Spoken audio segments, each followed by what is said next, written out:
चलें जी, आगे चलें जी। नमाज के बाद दोबारा हम तवज्जो, बहुत ज़्यादा तवज्जो की ज़रूरत है जी दोस्तों।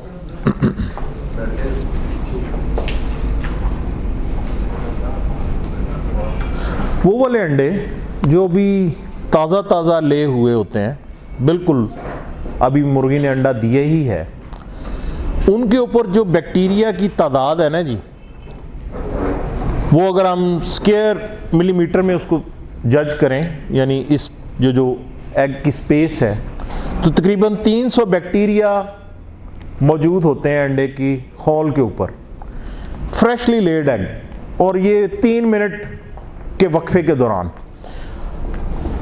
अंडा अभी मुर्गी ने दिया है और विद इन 3 मिनट्स, अब्दुल्ला तवज्जो चाहिए यार इधर, 300 बैक्टीरिया हैं उसकी सरफेस पे पर स्क्वायर मिलीमीटर। ठीक है, नहीं अभी आप जनरली मैं बात कर रहा हूं, इकोलाई पे मैं जाता हूं। अच्छा, ये जो पहले 3 मिनट्स होते हैं ना, 3 मिनट्स, अगर आपको कभी मौका मिला हो देहात के अंदर, जो मुर्गी जब अंडा देती तो वो गर्म होता है फौरी, और वो कम से कम 3 मिनट तक जो है ना जी, 3 मिनट्स उसका टाइम है जिसमें वो गर्म रहता है, और इसी वक्त वो थोड़ा सा नम भी होता है, अंडे के ऊपर थोड़ी सी आपको हल्की सी नमी भी महसूस होती है। 3 मिनट्स उसका टाइम है। 3 मिनट के बाद जब ये अंडा ठंडा हो जाता है तो इस पे बैक्टीरिया की तादाद जो है वो तकरीबन पर स्क्वायर मिलीमीटर 3000 हो जाती है। और अगर ऐसे अंडे जो आपने फ्लोर से उठाए हैं और उनको साफ किया गया है, उन पर बैक्टीरिया की तादाद जो है वो 30,000 है। ये, हाँ, ये देख रहे हैं आप, ये बिल्कुल फ्रेशली लेड एग है, ये थोड़ा सा क्लीन एग है, कूल डाउन हो गया। ये क्लीन फ्लोर एग है जिसको नीचे से उठाया गया, और ये डर्टी एग है। इसके ऊपर बैक्टीरिया की तादाद जो है वो 3 लाख बैक्टीरिया हैं पर स्क्वायर मिलीमीटर। अच्छा, बात इधर ही खत्म नहीं होती, ठीक है। अब अगर मैं आपको एग शेल की थिकनेस दिखाऊं, और ये रियल टाइम थिकनेस है जनाब, ठीक है, इसको ज़रा गौर से नोट फरमाएं शेख मेहताब साहब, कि ये एग शेल है और उसको 965 गुना बड़ा करके आपको दिखाया गया है। कितना जी? 965 टाइम्स। और इसकी जो एवरेज थिकनेस है वो 375 माइक्रोमीटर है, 375 माइक्रोमीटर इसकी। और ये आपको थोड़ा सा ना ऐसे नजर आ रहा है जैसे पत्थर है ना, जैसे रॉक है, जैसे कोई चट्टान है। अच्छा, इससे भी इंटरेस्टिंग बात ये है, इस एग शेल की थिकनेस हमें पता है 375 माइक्रोमीटर है, और इसके अंदर ये जो पोर्स हैं उसका डायमीटर है 11 माइक्रोमीटर, और इकोलाई का जो साइज होता है वो है 0.5 से लेके 2 माइक्रोमीटर तक। अब मैं आपसे सवाल पूछता हूं, ये बात क्लियर हुई है कि नहीं है? जो एग शेल के ऊपर पोर्स मौजूद हैं, एग शेल है ना जी, खोल के अंदर सुराख मौजूद हैं, उसका डायमीटर है 11 माइक्रोमीटर। इकोलाई का साइज क्या है? 0.5 से लेके 2 माइक्रोमीटर। तो क्या इकोलाई इस सुराख में से गुजर सकती है? आसानी के साथ गुजर सकती, ठीक है। तो एग शेल का और एग की सफाई का इतना बड़ा किरदार है जी। ये रेंज दी हुई है सबकी, एक सेम है जी, ये रेंज है, इसमें वो फॉल करेंगे 0.5 से लेके 2 माइक्रोमीटर तक, ठीक है ना जी। इंटरेस्टिंग फैक्ट, दिलचस्प है ना बात। अच्छा, कुछ और दिलचस्पियां, मैं इकोलाई की जो है वो डायरेक्ट सिम्टम्स पे भी जा सकता था, लेकिन मैं कुछ उन फैक्टर्स के ऊपर बात करना चाहता हूं जिनकी वजह से इकोलाई प्रोवोक होती है। अभी मैंने सिर्फ हैचरी की बात की थी, लेकिन ये जो आपके सामने टेबल नज़र आ रहा है और आपको ये फैक्टर्स नज़र आ रहे हैं, और ये उनके रेफरेंसेस हैं, ये फैक्टर्स हैं और ये उनके रेफरेंसेस हैं, वो वाले फैक्टर्स जिनकी मौजूदगी से इकोलाई आने का खतरा ज्यादा होता है। ये वो फैक्टर्स हैं जिनकी मौजूदगी में इकोलाई के आने का खतरा ज्यादा है। शेख साहब सिर्फ एक की अभी मैं बात करता हूं, इसमें जो फिजियोलॉजिकल फैक्टर हैं उसमें ये क्या हो रहा है जी, इसको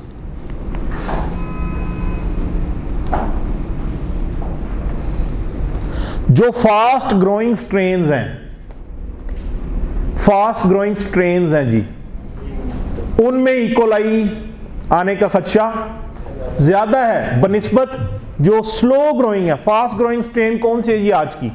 रॉस है, कॉब है, ठीक है। अच्छा, फिर एक और बात देखिएगा कि अगर यंग बर्ड है, एज उसकी कम है, तो उसमें इकोलाई आने का खदशा ज्यादा है। अगर मेल ज्यादा है, सेक्स जो है मेल है, मेल्स के अंदर यह खतरा ज्यादा है। अच्छा, शेड के अंदर अगर अमोनिया का लेवल ज्यादा है और अगर फीड के अंदर माइकोटॉक्सिन्स हैं तो भी इकोलाई के आने का खदशा ज्यादा है।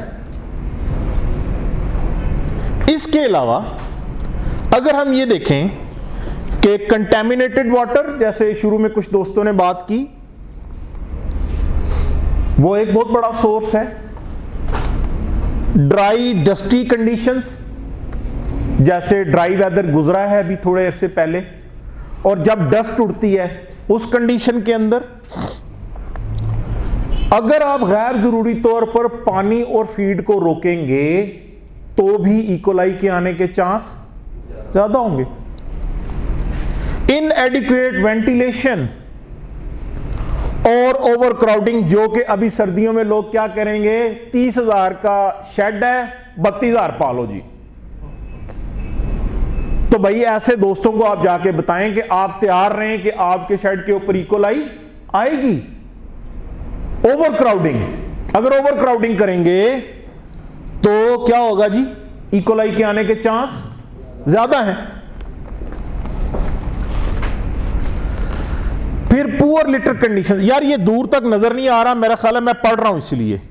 शेख साहब, ये पुअर लिटर कंडीशंस, अगर लिटर की सूरत खराब है तो भी इकोलाई आएगा। और टेम्परेचर एक्सट्रीम्स, बहुत ज्यादा गर्मी या बहुत ज्यादा सर्दी है तो उसके अंदर भी ये प्रॉब्लम आ सकता है। अब बात करते हैं, आपने जो विटामिन ई की बात, नहीं मैं उसको क्लियर करने लगा। आपने कहा विटामिन ई की वजह से, विटामिन ई की वजह से नहीं, उसकी ज्यादा सप्लीमेंटेशन की वजह से, हाइपर विटामिनोसिस ई। अगर आप विटामिन ई बहुत ज्यादा देंगे तो क्या होगा जी, इकोलाई आएगी।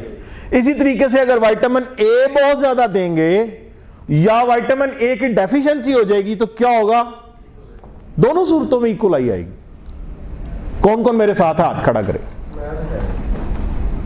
सर जी इसमें तो फिर मैक्सिमम नहीं, देखे बात सुने, मैंने इस बात को क्लियर किया कि हाइपर विटामिनोसिस ए, हाइपर बहुत ज्यादा होना, अगर आप बर्ड को उसकी न्यूट्रिशन जो है उसके लेवल के मुताबिक दे रहे हैं, ये इंशाल्लाह सदाम साहब का टॉपिक है, ये इस पे बात करेंगे ना आने वाले टाइम में, और तो ये नहीं आएगा। लेकिन अगर बहुत ज्यादा विटामिन ई दे रहे हैं, ठीक है, ई सेल पा दो, इम्यूनिटी डाउन है, ठीक है, एडेक दे दें, इम्यूनिटी डाउन है, ठीक है, there are number of things. लेकिन at the same moment, sorry, अगर विटामिन ए की डेफिशिएंसी भी है तो भी इकोलाई प्रोवोक करेगी। मैं अभी सिर्फ उन फैक्टर्स की बात कर रहा हूं जिनका ताल्लुक माइक्रोब्स के साथ नहीं है, मैं भी उधर भी आता हूं जी। इस तरह से सेलेनियम टॉक्सिसिटी हो जाती है, उस तरह ये हाइपरविटामिनोसिस, यस, इसकी वजह से ये प्रोवोक करेगी, ये सपोर्ट करेगी कि इकोलाई जो है ना जी वो जल्दी आए। किस तरह मेजर किया जा सकता है कि विटामिन ई इतना दिया जा सकता है? वो हर ब्रीड का मेजर किया जा सकता है, ये हमारे पास इसके स्टैंडर्ड्स हैं, ठीक है। सुबह दोपहर शाम वो जैसे देते हैं सुबह नहीं, सुबह दोपहर शाम नहीं है, हर ब्रीड के अपने स्टैंडर्ड्स हैं, वो सदाम साहब इंशाल्लाह उसको ब्रीफ करेंगे। जो ज्यादती है वो सुबह दोपहर शाम वाला मामला है। या देखें, ज्यादती किसी भी शक्ल में हो सकती है ना, कि भाई विटामिन ई जो है वो जिस तरह से सुपरवाइजर्स चलवाते हैं, ठीक है, बहुत ज़्यादा चला देते हैं, दैट कैन लीड टू। और आप देखेंगे दवाई काम नहीं कर रही, एसिड काम नहीं कर रहे, ब्लीच काम नहीं कर रही। कल मैं डॉक्टरों के साथ था उधर गुजरा वाले, उनको कोई शय नहीं काम कर दी, ठीक है, कोई शय नहीं काम करती। जब सेकेंडरी इन्फेक्शन आ गई वायरस के बाद कोई चीज़ काम नहीं करती। रीजंस ये हैं, ये इन रीजंस को अब कौन बंदा मुझे ये बता सकता है सॉरी कि देखें शेड में अमोनिया का लेवल कितने फार्मर्स हैं जो मेजर करते हैं? फिर जी डॉक्टर साहब, सर बेसिक वजह यही है कि जो आज का वेंटिलेशन है ना वो प्रॉपर नहीं हो रहा जी। वेंटिलेशन पक्का दे नहीं रहे जी, वो भी इम्प्रॉपर वेंटिलेशन का तो यहाँ पे आया, इनएडिक्वेट वेंटिलेशन। जो आप वेंटिलेशन ठीक नहीं करेंगे और अगर अमोनिया है, आप शेड्स में जाने का सबको इत्तेफाक हुआ है, एंटर हो तो आंखों में क्या चुभन होती है, अमोनिया है, निकल रही होती है। तो अब उसमें अगर आप कहेंगे जी हमारा बर्ड इकोलाई से रिकवर हो जाए, शेख साहब ये इम्पॉसिबल है, नामुमकिन सा है, ठीक है। फिर फीड के अंदर टॉक्सिन्स हैं, ठीक है, टॉक्सिन्स ऐसी चीजें हैं जो इकोलाई को प्रोवोक करती हैं, ठीक है। अच्छा, फिर हम बात करते हैं थोड़ी सी माइक्रोब्स के ऊपर, कुछ वायरसेस के ऊपर और कुछ बैक्टीरिया के ऊपर। अगर जी जी सर ये हमारे अपने जाति शेड पे ना सर हमेशा 21वें से लेके 28वें दिन के दरमियान अटैक होता है। अच्छा जी, उससे पहले नाबाद कभी भी नहीं होता, उसकी क्या वजह? ये तो अब आपकी शेड की हिस्ट्री या कंडीशन सामने हो तो फिर बात की जा सकती है। यानी पहले 21 दिन से बिल्कुल फिट चलता है, 2 दिन के अंदर अंदर इकोलाई फिर आ जाती है। वहां पर मेरा ख्याल है कि आपके चूंकि बर्ड ग्रो कर रहा होता है और उसको जिस वेंटिलेशन की ज़रूरत है वो नहीं मिलती, या अमोनिया ज़्यादा होने की वजह से, 2-3 चीज़ें हो सकती हैं। प्रॉपर हिस्ट्री देख के तो फिर उसको डिटेक्ट किया जा सकता है। फीड भी चेंज होती है, स्टार्ट हो जाती है, मतलब उसके अंदर प्रोटीन स्ट्रेस आता है ना, ये देखें इसमें लिखा हुआ है ना कि स्ट्रेस आएगा किसी भी किस्म का, विटामिन लेवल ज्यादा। हाँ जी, ये स्ट्रेस मिनिमल और सीवियर, अगर स्ट्रेस किसी भी किस्म का आएगा तो ये भी इकोलाई को प्रोवोक करेगा, ठीक है।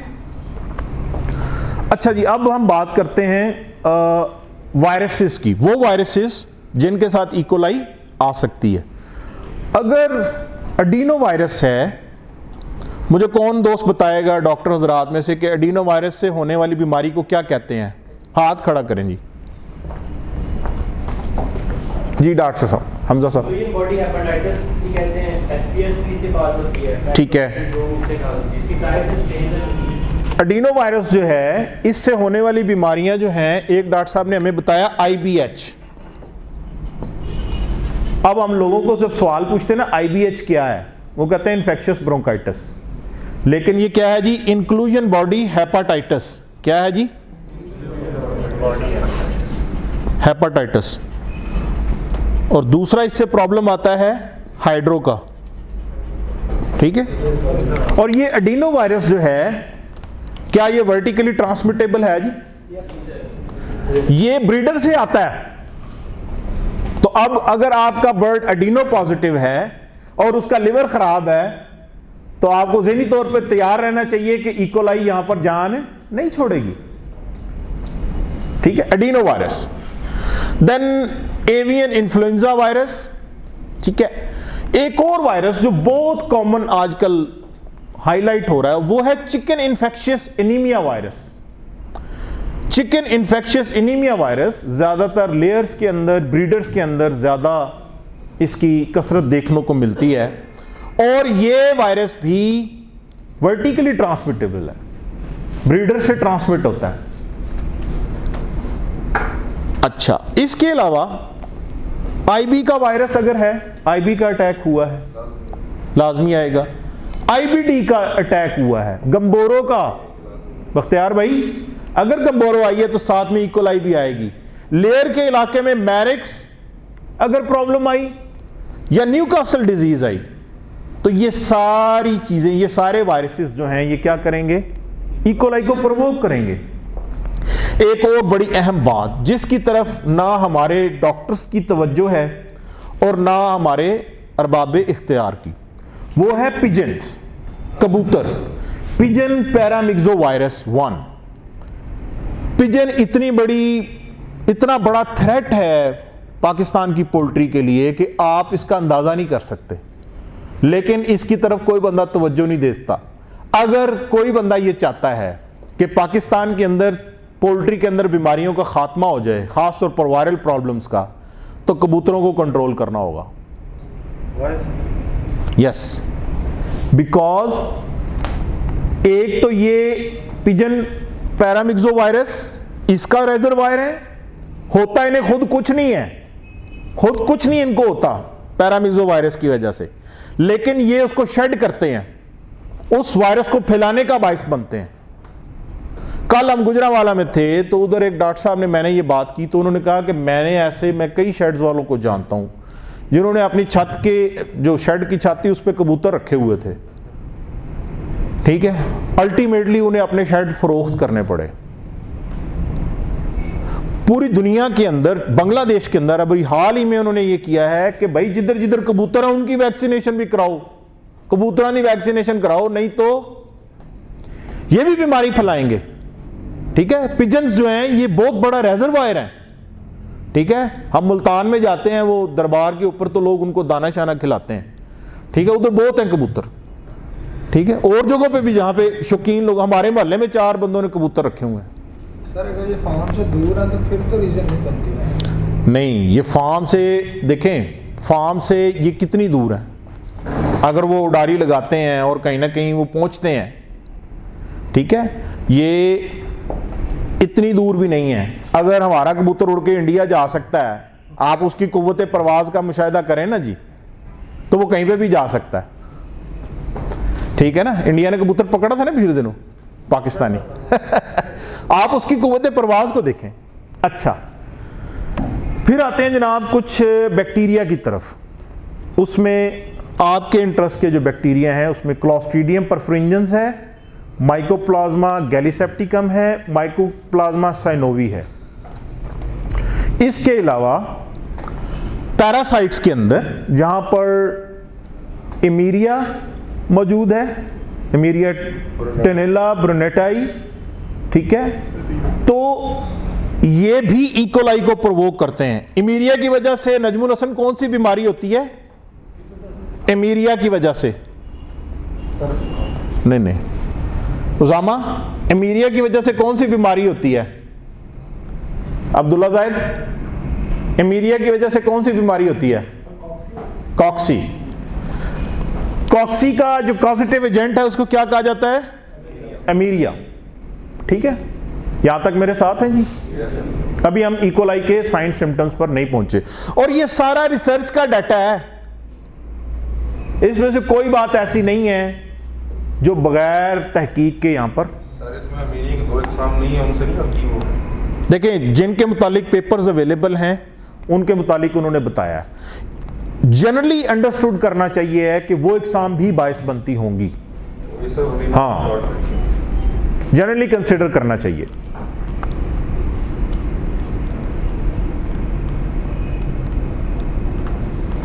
तो अगर इस दफ़ा कोई आपका फार्मर दोस्त कहे कि 30 की बजाय 32,000 चूज़ा डालना है तो उससे थोड़ा सा समझाएं प्लीज़, ठीक है?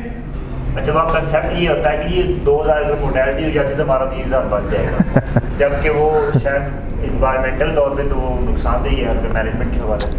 हाँ, चलें, एक और टेबल आपकी खिदमत में पेश करना है, और वो टेबल है कि वो वाले फैक्टर्स जिनकी वजह से इकोलाई आने के चांसेस कम होते हैं। ठीक है, बर्ड को इकोलाई आने के चांसेस अब्दुल्ला कम होंगे, ये वो वाले फैक्टर्स हैं। ठीक है, इधर तक के जेनेटिक्स की बात आई है यहां पर, जैसे मैंने पहले भी बात की, ठीक है, कि कौन सी स्ट्रेन ऐसी है जिसमें ये प्रॉब्लम कम आता है, जो ग्रोथ को स्लो, जिसकी ग्रोथ स्लो है। ओल्डर बर्ड्स के अंदर ये प्रॉब्लम कम आता है, फीमेल्स जो हैं उनमें ये प्रॉब्लम कम आता है मेल्स की निस्बत। अगर स्ट्रेस बहुत ज़्यादा नहीं है तो भी ये प्रॉब्लम नहीं आएगा। फिर इंटेस्टाइन का जो फ्लोरा है, माइक्रोफ्लोरा, वो भी अगर ठीक है तो ये प्रॉब्लम इकोलाई का नहीं आएगा। इसके अलावा अगर इम्यूनिटी जो है और आप इम्यूनोस्टिमुलेंट्स इस्तेमाल करते हैं, इम्यूनोस्टिमुलेंट्स आप इस्तेमाल करते हैं, इम्यूनिटी को बढ़ाने वाली चीजें, वो भी इकोलाई को आने से रोकती हैं। ठीक है। अच्छा, पिछली स्लाइड में एक चीज में भी मिस हो गई है कि आयरन की सप्लीमेंटेशन अगर की जाए ज्यादा, ठीक है, तो ये भी इकोलाई को प्रोवोक करती है, आयरन। बिकॉज इकोलाई ऐसा बैक्टीरिया है जिसको अपनी ग्रोथ के लिए आयरन की जरूरत है। ठीक है, तो आयरन भी जो है वो इसको प्रोवोक करता है। अगर न्यूट्रिशन प्रॉपर है, जिसके ऊपर इंशाल्लाह आने वाले सेशंस में बात होगी, विटामिन्स जो हैं वो आप प्रॉपरली दे रहे हैं, विटामिन सी दे रहे हैं, ए, डी, ई, बीटा कैरोटीन दे रहे हैं, सेलेनियम भी दे रहे हैं। इसलिए शेख साहब हम ई सेलेनियम को बुरा नहीं कहते हैं, हम कहते हैं उसकी ज्यादा एक्सेस को देना जो है ना वो ठीक नहीं है। ठीक है, जो कि बोथ फार्म्स के ऊपर बहुत ज्यादा दिया जाता है। और उसका डोज रेट जो है, पेशावर में डॉक्टर साहब क्या बता रहे थे हमें कि वो शायद 20 ml 1 लीटर में देते हैं, 20 ml 1 लीटर में ई सेलेनियम, 20 ml पर लीटर। क्या डोज होती है जी नॉर्मली? 1-2 में, 1-4 में ज्यादा से ज्यादा। मैंने अपने कान, उन्होंने कहा जी 20 cc फी लीटर, 20 cc फी लीटर, ये मतलब केपी में ये प्रैक्टिस चल रही है। तगड़ा कर रहे हैं जो ये इस बात को जरा एक्सप्लेन करें क्या? कोई एक्सपीरियंस सस्ती होनी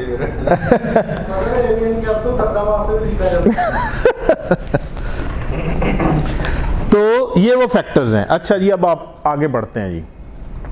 अच्छा, यही जो पीछे स्लाइड्स हैं, मैंने इसका उर्दू तर्जमा भी किया हुआ है दोस्तों के लिए।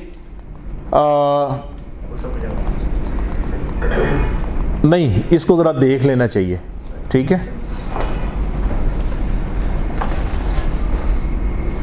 ये अमोनिया जी, अमोनिया टॉक्सिन है ना।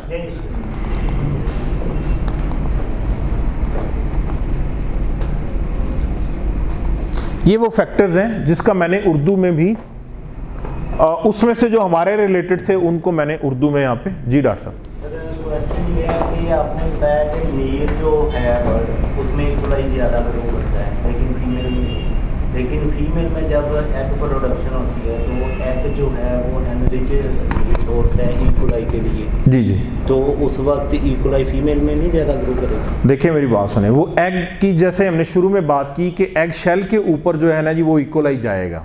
ठीक है, लेकिन अगर आप ये बात करें कि सर्दी किसे लगती है, मर्दों को ज़्यादा लगती है या औरतों को, तो ख़वातीन को सर्दी ज़्यादा लगती है। अगर उस तरह की बात करें कि कौन ज़्यादा प्रोन है, ठीक है, ज़्यादा प्रोन मेल्स हैं। ऐसा नहीं कि फीमेल्स को होती नहीं है ये इकोलाई, उनको भी होती है। लेकिन अगर आप इसकी बात करें कि प्रोन ज़्यादा कौन है, तो वो मेल्स हैं। ठीक है, आमतौर पर वैसे भी जो मेल्स हैं उनकी लाइवेबिलिटी जो है, जिंदा रहने की शरह जो है वो 9% कम है। हम जो इस दुनिया के ऊपर हम जो मखलूक मर्द मौजूद हैं, हम ख़वातीन से 9% कम जिंदा रहते हैं। आजकल का मौसम है, देखो कितने ज्यादा मतलब आप हर बात को उधर क्यों रिलेट कर रहे हैं मतलब इधर ऐसे भी बैठे हैं बेचारे जिनका पहला नहीं हुआ, तो आप दूसरे की तरफ ले जाओ। तो क्यों जनाब उनके साथ जो है ना जी आप इस तरह की बातें कर रहे हैं? हाँ, मैं सब टाइम लगता कोने च ताई बैठे ने खामोशी नाल। ठीक है जी, तो इकोलाई की जो वजूहात हैं और वो जो चीज़ें हैं वो हमने थोड़ी सी देखी। अच्छा जी, अब हम देखते हैं कि इसके जो ट्रांसमिशन है, कैरियर्स कौन से हैं इसके और वेक्टर्स को, ये यानी कैसे ट्रांसमिट होता है। अच्छा, अंग्रेजी को देख के सबसे पहले तो आपने घबराना नहीं है, ठीक है। तो मैं इंशाल्लाह उसका आसान उर्दू में तर्जमा करूंगा, आसान पंजाबी में, पश्तो मुझे आती नहीं है तो मैं तर्जमा कर दूंगा उसका, ठीक है। आमतौर पर इकोलाई जो है ये बहुत ज़्यादा जानवरों के इंटेस्टाइनल ट्रैक्ट के अंदर मौजूद है, ठीक है, और ये फीसिस के ज़रिए बाहर निकलती है, ऑफन इन हाई नंबर्स, बहुत ज़्यादा तादाद में। इकोलाई जो है ये जो जानवर हैं या परिंदे हैं, ये अपने फीसिस के ज़रिए, अपनी बीठों के ज़रिए, अब्दुल्ला जाहिद, ये क्या करते हैं, ये उसका इखराज करते हैं। चूंकि ये इंटेस्टाइन के अंदर मौजूद है, तो जब फीसिस या बीठे वो करते हैं परिंदे, तो उसके साथ बहुत बड़ी तादाद में इकोलाई का बैक्टीरिया जो है वो बाहर फिजा में आता है, बाहर माहौल में फैलना शुरू हो जाता है। एक बात क्या हुआ?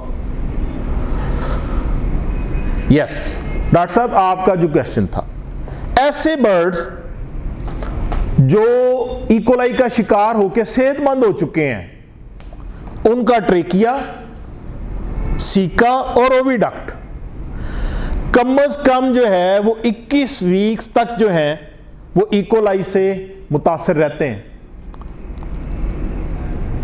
21 वीक तक ऐसे परिंदे, और ये मैं उन परिंदों की बात कर रहा हूं जो ब्रीडर हैं, जो लेयर्स हैं। तो ब्रॉयलर का क्या हाल होता होगा,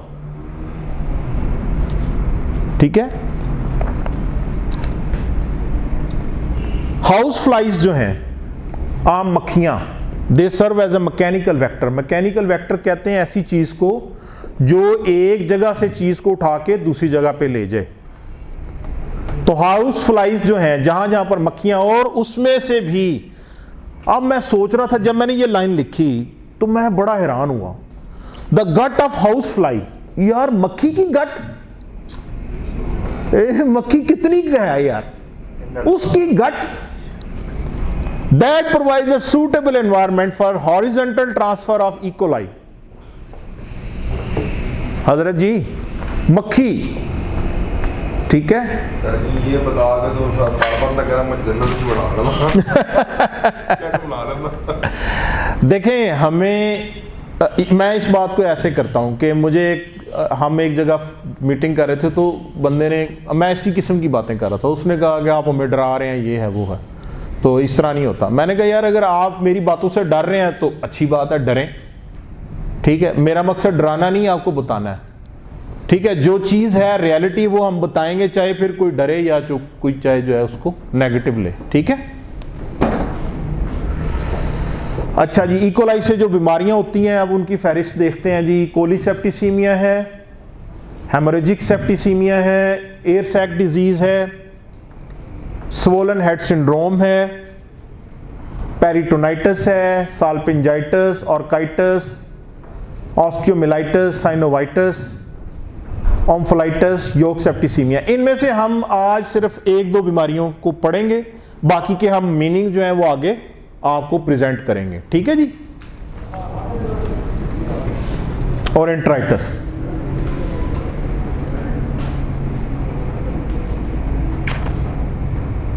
अच्छा जी, पहली बीमारी जिसके ऊपर हमें बात करनी है वो है योग सैक इन्फेक्शन, ठीक है जी, या जिसको हम ओम्फोलाइटिस भी कहते हैं, ठीक है जी डॉक्टर साहब, ओम्फोलाइटिस भी इसको बोलते हैं, योग सैक की इन्फेक्शन को, ठीक है।